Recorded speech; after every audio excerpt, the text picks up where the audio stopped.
So for question 4, we have the setup of a long cylinder situated in the z-axis that contains some sort of positive charge. We'll call that total positive charge Q, with a charge density rho is equal to K times S. And it's completely surrounded and encapsulated with a cylindrical shell of charge that's equal and opposite, so negative Q, at that same radius, S is equal to A. So essentially we have two cylinders.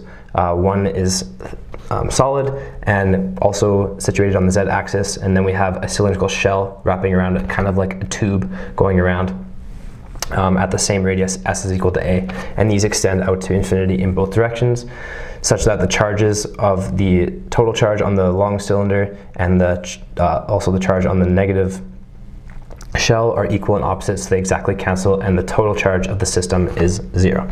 So we want to find the electric field in the region S is greater than A and S is less than A. So S is greater than A means outside of the setup we have here, and S less than A means inside of the two cylinders. So we'll start with outside, just because it's easier. So S is greater than A, and we have, if we recall Gauss's law, we have that the closed integral of the electric field dotted with the infinitesimal area element dA is equal to the enclosed charge over epsilon naught. So we can right away say that the closed integral of E dot dA is equal to the enclosed charge over epsilon naught, which is equal to 0, because if we choose a Gaussian surface that completely encloses both the long cylinder of positive charge Q and the cylindrical shell of negative charge Q, then that total charge enclosed they'll cancel out. So everything that's enclosed by the Gaussian surface is equal to 0.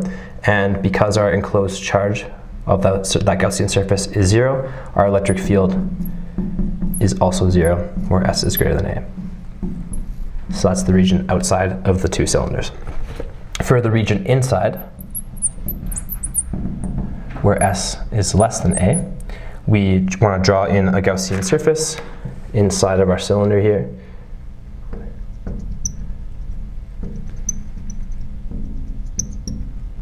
And we'll say that it has radius S and it has length L. And we want to find what is the enclosed charge by this Gaussian surface. So we can do that by taking the integral of our charge density over our volume element of our Gaussian cylinder here.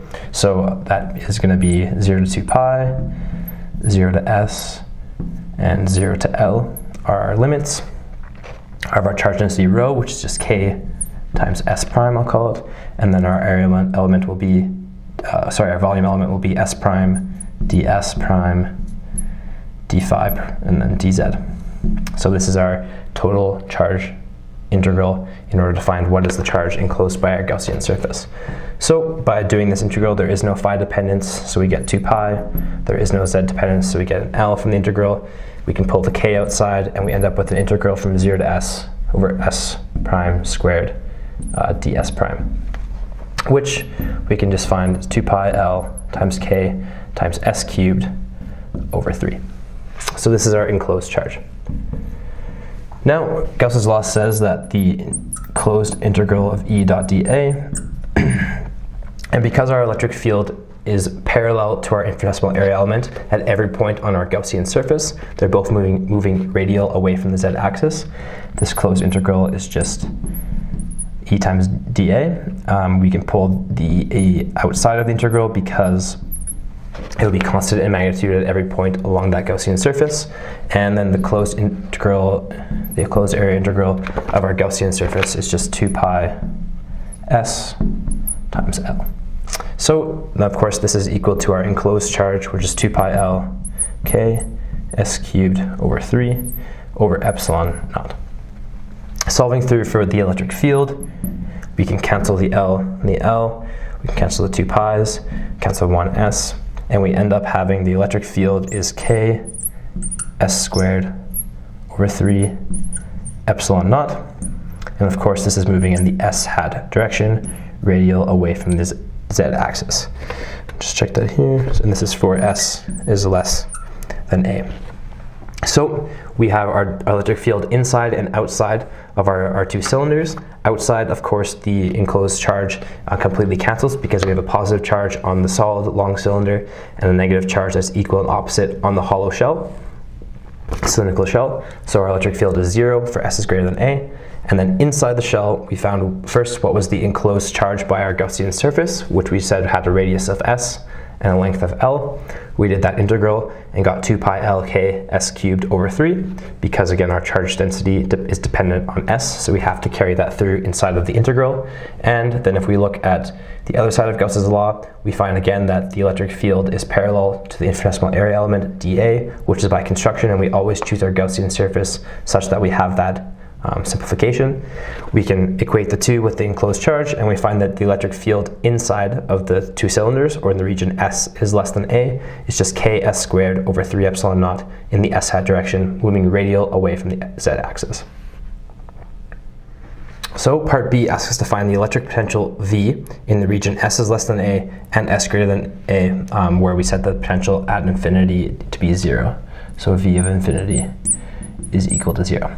So right away we can recall that the electric potential V is equal to the negative integral from where we're starting to some position R of the electric field dotted with the line element dl.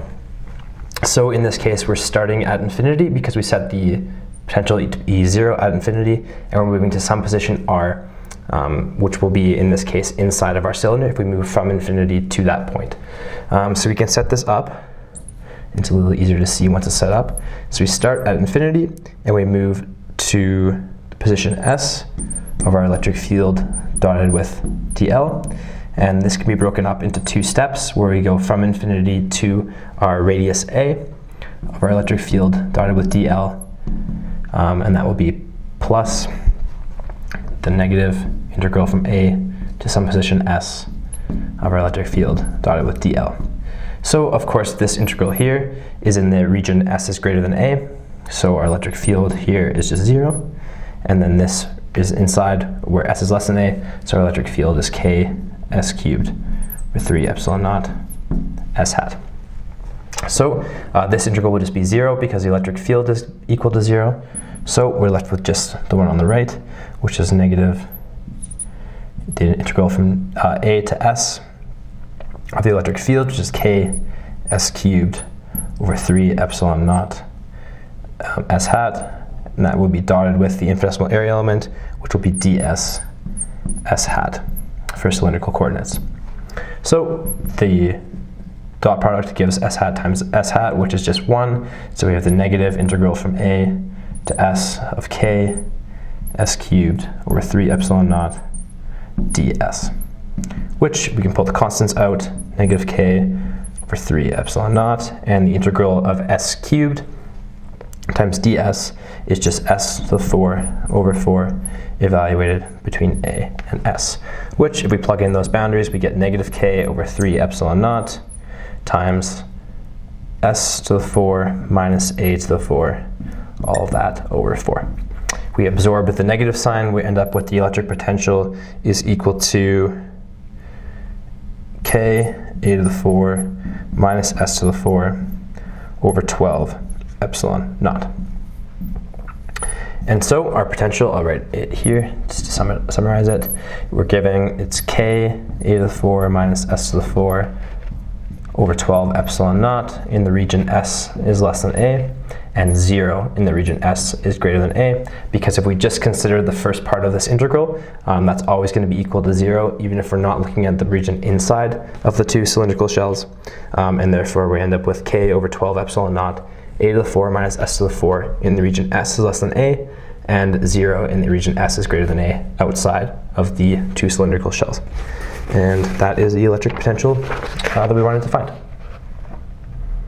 So the final part of question 4 says that we want to find the energy per unit length needed to assemble the charge ensemble. So the energy per unit length would be W per unit length L. And we want to recall right away that W, our work or energy, is equal to epsilon naught over 2, the integral of the electric field squared over the volume element d tau of all space.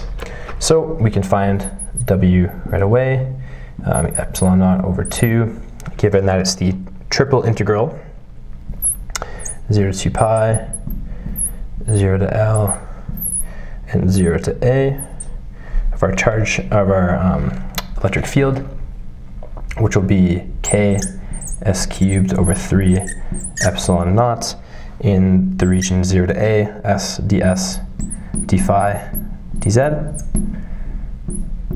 And the electric field is squared, plus the second part, epsilon over 2, 0 to 2 pi.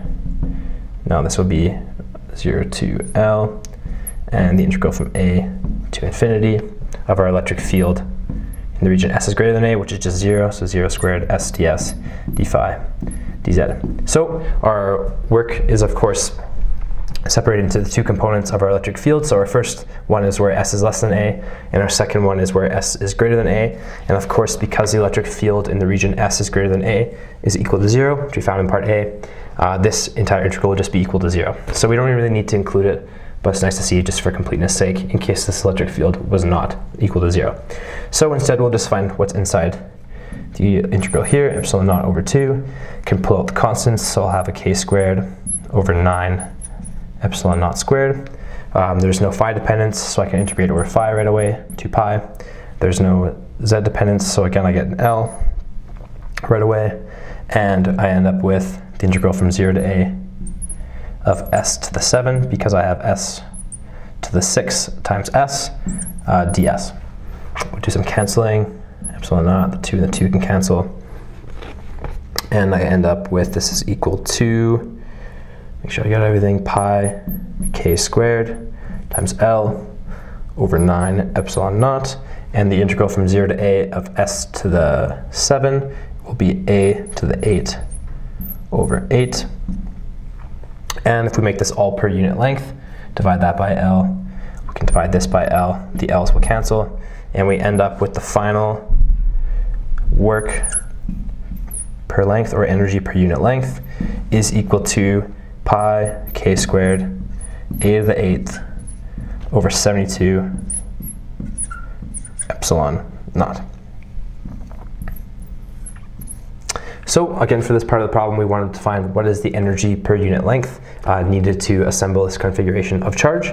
So we can do that by recalling that the work is equal to epsilon naught over 2 times the integral of the electric field squared over all space. And we split this up into two separate integrals because we have two distinct components of the electric field, where the first one is from 0 to A, the bounds of S are the ones that change, and the second one is from A to infinity. But of course, because the electric field in that region of space is 0, this integral just goes to 0 right away, and we only have to find the one inside of the cylinders. We find the energy per unit length, we can complete the integral, and we end up with that the energy per unit length is pi k squared a to the 8th over 72 epsilon naught.